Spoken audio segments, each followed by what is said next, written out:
పెట్టగానే ఇంక తట్టుకోలేక అక్కడ ఏమనలేక ఇంటికి వచ్చేసి భర్త కాళ్ళ మీద పడి నేను ఈ క్షణమే చచ్చిపోవడానికి వెళ్ళిపోతున్నానండి అంది. ఈయనకి మతిపోయింది. ఎందుకే చచ్చిపోవడం అంటే, మీరు ఎన్ని చెప్పినా పిల్లలు పుట్టే యోగం లేదంటున్నారు మనకి, పిల్లలు లేకపోతే నేను బతకలేకపోతున్నాను. ఈ పక్క ఆవిడ తిట్టకుండా తిట్టిందంటే నా బతుకునేం బతుకుతుంటే పేరంటానికి పిలిచింది, తీరా పేరంటానికి వెడితే ఆరంటం పెట్టింది. నేను తట్టుకోలేను, నన్ను చవమంటారా అంటే, వెర్రిదానా చచ్చిపోతే మాత్రం ఉపయోగం ఉంది, చచ్చిపోయావనుకో పిశాచం అయిపోతావు. ఆత్మహత్య చేసుకునే వాళ్ళు రుద్ర పిశాచాలని అవుతారు. భయంకరాకారంలో ఎడారుల్లో తిండి లేక అని ఏడుస్తారు. ఆ తర్వాత ఎప్పటికో మళ్ళీ జన్మెత్తుతావు. ఆ జన్మలో కూడా ఈ ఆత్మహత్య చేసుకోవడం వల్ల మళ్ళీ నీకు పిల్లలు పుట్టరు. అప్పుడేం చేస్తావు?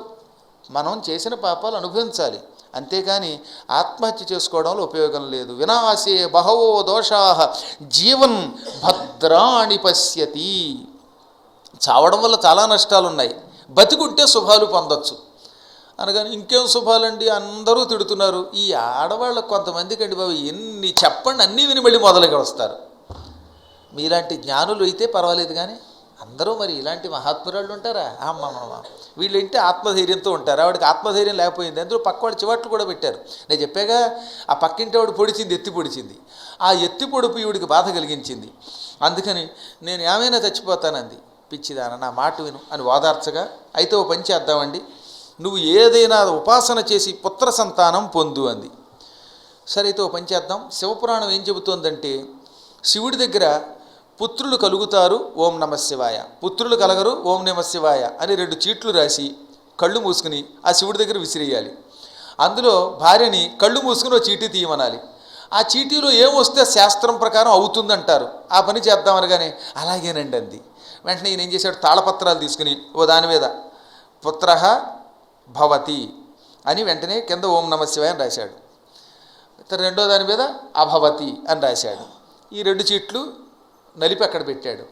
నువ్వు కళ్ళు మూసుకుని అక్కడికి వెళ్ళి ప్రార్థించుకుని ఆ తర్వాత కళ్ళు తెరిచి ఓ చీటీ తీ, అందులో ఏముంటే అదే నీ భవిష్యత్ అన్నాడు ఆయన.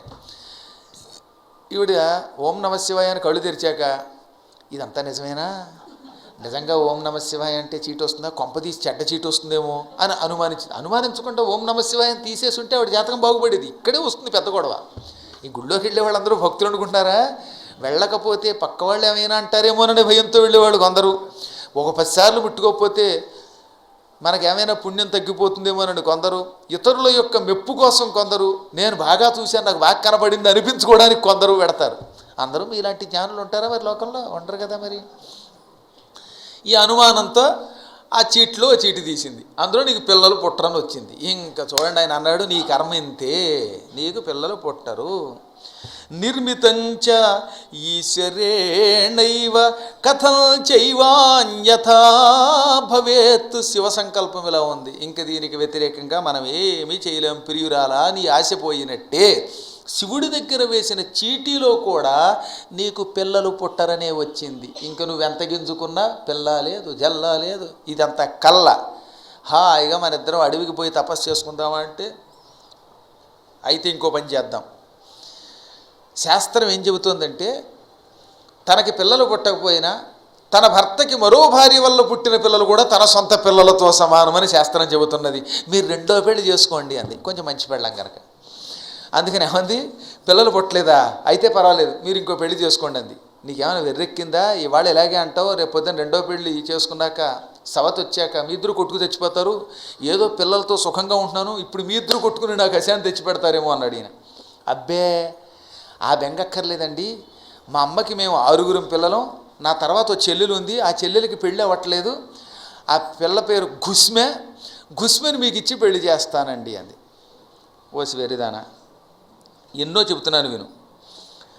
ఇవాళ నీ చెల్లెల మీద నీకు ఎంతో ప్రేమ ఉంది, ఎందుకంటే ఆవిడెక్కడో దూరంగా ఉంది కాబట్టి.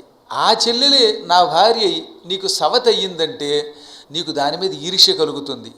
అందున ఒకవేళ నీవన్నట్టు నిజంగా నీ చెల్లికి నా వల్ల కుమారుడు పుడితే ఆ కుమారుణ్ణి చూశాక నీకు ఈర్ష్య ఇంకా ఎక్కువ పెరుగుతుంది, ఎంతో పూర్వం కంటే ప్రమాదం ఎక్కువ వస్తుంది. విను నా మాట అనగా, లేదు నేను నీకు మాట ఇస్తున్నాను, నీ మీద ఒట్టు, నీ పాదాల మీద ఒట్టు అని మొగుడిని ఎత్తిమే చెయ్యట్టి ఒట్టెట్టేసింది. మొగుడిని ఎత్తిమే చెయ్యట్టి ఒట్టెట్టడం కొంతమందికి అలవాటు, ఒట్టు అని పోతే వాడే పోతాడు కనుక. అందుకని ఆయన నెత్తిమే చెయ్యట్టి మరీ ఒట్టు పెట్టేసిందిట. పోనీ ఆ ఒట్టేదో తన మీద పెట్టుకోవచ్చుగా, అలా కాదు మీ మీద ఒట్టింది. ఆయన ఎన్ని చెప్పాడండి ఇక్కడ, నిజంగా చెప్తున్నాడు. ఇదానీం వదసిత్వంచ మత్ప్రియేయం తతః పునః పుత్రసూశ్చ యదా స్యాద్వై తదా స్పర్ధాంకరిష్యసి అని 38వ శ్లోకంలో మళ్ళీ అన్నాడు. నువ్వు ఒట్టెట్టినా నీకు ఒక రహస్యం చెబుతున్నాను. రేపు పొద్దున్న నీ చెల్లెలు నాకు ఇష్టురాలైన భార్య అని నువ్వు భావిస్తావు. నాకెందుకో నీ చెల్లెలకి పిల్లలు పుడతారని జాతకరీత్యా అనిపిస్తోంది. అప్పుడు నువ్వు పుత్రసు అంటే పుత్రుడు కలిగాడనే అసూయ పొందుతావు. సు అనే శబ్దమునకు అసూయ అని అర్థం. ఉత్తి సు అంటే అసూయ అని అర్థం అనమాట. పుత్రసు అంటే పుత్రుడు పుట్టాక అసూయ పొందుతావు నువ్వు. మీరు ఎప్పుడన్నా చూసారా? ఈ సు అనే శబ్దం చాలా గొప్పది. అందులో నన్నయ్య గారికి బాగా ఇష్టమైన శబ్దం అన్నమాట. అతుల పరాక్రమార్జితములైన ధనంబుల పేర్మి చేసి ఉన్నతులగుచున్న పాండు నరనాథ తనూజుల లక్ష్మి నాకసమ్మతి మెయ్యి సూవెలింగే అంటాడు. అక్కడ సూవెలింగే అంటే అక్కడ అసూయ నాకు ఎక్కువైపోయింది అని అర్థం అనమాట. సంస్కృత పదం, చాలా గొప్ప పదం అది. అంటే ఆవిడ మళ్ళీ ఏమంది, నేను నిజంగా చేతులు జోడించి నమస్కరిస్తున్నాను, నన్నంత అసంస్కారిగా భావించకండి. నేను తింగరదాన్నే కానీ దుర్మార్గురాల్ని కాదు, పాపాత్మురాల్ని కాదు. నా మాట వినండి, పిల్లల కోసం ఏదైనా చేస్తాను అన్నది. ఇంకా భార్య మాట కాదనలేక, భార్య పదే పదే చెబితే భర్త కాదనలేడండి. ఎన్ని చెప్పినా పైకిలన్నీ కబుర్లు చెబుతారా, అసలు పెత్తనం అంతా ఎక్కడ ఉండాలో అక్కడే ఉంటుంది, టాప్ సీక్రెట్. మళ్ళీ ఈవిడ ఇంట్లో అలా చూసిందంటే ఇంక అంతే. ఎంత గొప్పవాడైనా సరే, వాడు రామకృష్ణుడైనా ఒకటే, బాలకృష్ణుడైనా ఒకటే, పద్మాకర్ గారైనా ఇంకోడైనా అందరం ఒకటే చివరికి వచ్చేసరికి అని నేను చెప్పలేదు, పురాణాలు చెప్పాయి. మళ్ళీ నా మీద పడకండి. ఏదో అక్కడక్కడ మీలాంటి పతివ్రతలు ఉండి మీరు భర్త చెప్పినట్టు వింటూ ఉంటారు కానీ, అంతేగాని సహజంగా లోకంలో ఎవరైనా సరే ఇన్ని కబుర్లు చెబుతారా? ఇంటి దగ్గర నుంచి ఫోన్ వచ్చి వచ్చేటప్పుడు ఫలానా తీసుకురా అంటే, గురువుగారండి కొంచెం మార్కెట్కి వెడతానండి, నాకు అక్కడ చక్క పేడపూడిలో భార్య ఉందండి, ఆ భార్య తెమ్మందండి, తీసుకొస్తానండి అనక తప్పదు. అనకపోతే ఇంటికి వెళ్ళాక భోజనం దొరకదు. అందుకని ఈ భార్య ఇంత పోరగా పోరగా పోరగా ఈయన సరే అలాగే కానీ అన్నాడు. వెంటనే పుట్టింటికి పరిగెత్తుకెళ్ళింది, తన తల్లిని ఒప్పించింది, చెల్లెల్ని ఒప్పించింది. ఆ చెల్లెలు మహాత్పురాలు, ఆవిడ పేరే ఘుస్మె. ఆవిడనే కృష్ణ అని కూడా పిలుస్తారు కానీ అసలు పేరు ఘుస్మె. ఆవిడని పట్టుకొచ్చి ఒక శుభముహూర్తంలో ఈ మహాత్ముడికి సుధర్ముడికి ఇచ్చి పెళ్లి చేశారు.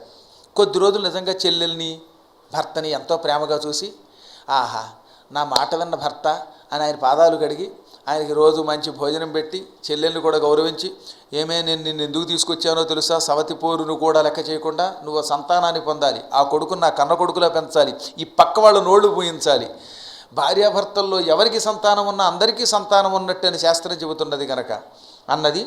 కొద్ది రోజులు గడిచింది. నిజంగానే మహాయోగం పట్టి మహాద్భుతమైన సౌందర్యం కలిగిన ఒక కుర్రవాడు పుట్టాడు. దానికి ఒక కారణం ఉన్నది.